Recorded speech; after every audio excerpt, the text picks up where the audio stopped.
মহান আহলে বাইতের স্মরণে আয়োজিত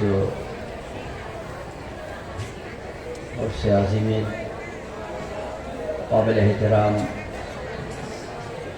ওয়ালাহ শাম উলামায়ে ইজাম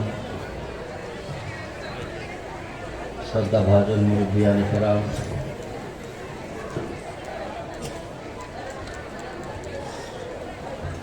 যুবক আশিকান মুস্তফা, পর্দানশীল মা বউ, মাসুম বাবাজিরা, আসসালামু আলাইকুম ওয়া রাহমাতুল্লাহ।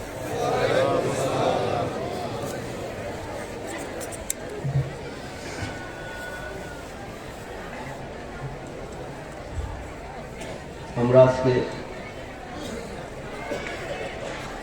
বিভিন্ন এলাকা থেকে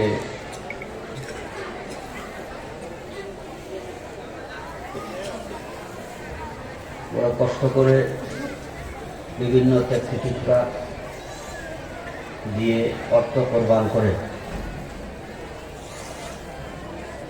আহলে বাইতের জন্য এসেছে।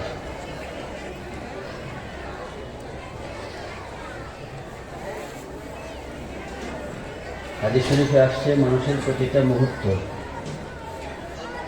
লিপিবদ্ধ হয়, ফেরেশতারা লিখে ফেলে।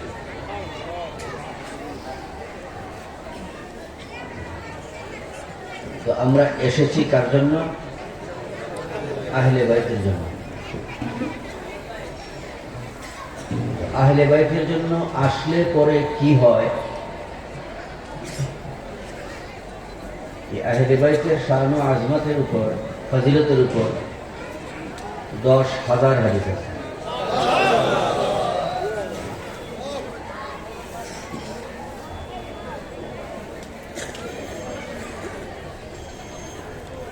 বিভিন্ন ভাবে হাদিসগুলো, যদিও একসাথে হাদিসগুলো দেখি নাই, বিভিন্ন মুহাদ্দিসিন কেরাম, মুফাসসিরিন কেরাম এই মর্মে উক্তি দিয়েছেন যে আহলে বাইতের উপর এত হাদিস বর্ণিত যে মর্মে আর অন্যান্য বিষয়ে এত ব্যাপক হাদিসের সমাহার দেখা যায় না। তো আজকে আমরা এসেছি কার জন্য? আহলে বাইতের জন্য। যে আহলে বাইতের জন্য আসলে পরে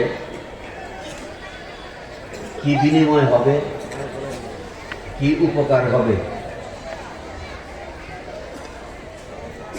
কি ধরনের সফলতা লাভ করা যাবে, এই মর্মে এই হাদিসগুলোতে বিভিন্নভাবে হুজুর করিম রউফুর রহিম সহ আসহাবে কেরাম সহ এই হাদিসগুলো এর ফজিলত, এর উপকারিতা বর্ণিত। তো নিয়ত যদি আমাদের এই হয় যে আসছি কিসের জন্য? আহলে বাইতের জন্য, তাহলে যত হাদিসের মধ্যে, তাফসিরের মধ্যে, তারিখের মধ্যে, তাসাউফের মধ্যে এই আহলে বাইতে অংশগ্রহণ করার যত ফজিলতগুলো আছে, আল্লাহ পাক দয়া করে প্রত্যেকটা আমাদের নসিবে দান করে দেন। আল্লাহ পাক যেন আমাদের আজকের এই আহলে বাইতের আশাকে কবুল করে নেন এবং যে যে উদ্দেশ্যে আসে, আল্লাহ বড় মেহেরবান, আল্লাহ বড় দয়াল, তাকে খালি হাত করে নেন। কারণ এই দরগা আহলে বাইতের দরগা। আহলে বাইতকে যারা পছন্দ করে, মহব্বত করে, তাদের দরগা হলো এই দরগা। কাজে আহলে বাইতের মহব্বতের জন্য যারা আসছে, এই 10,000 হাদিসের যে ফজিলত আল্লাহ পাক তাদের নসিব করে দিয়েছে। বিলখুসুস শুধু এটুকুই বলছি, এটা একটা ফিতনার যুগ। এই সময় বাংলাদেশের উলামায়ে কেরাম, বিশ্বের উলামায়ে কেরাম প্রত্যেকেই বক্তব্য দিচ্ছে, প্রত্যেকের দলিল দিয়া, কোরআন হাদিস, আদিল্লায়ে আরবা দিয়া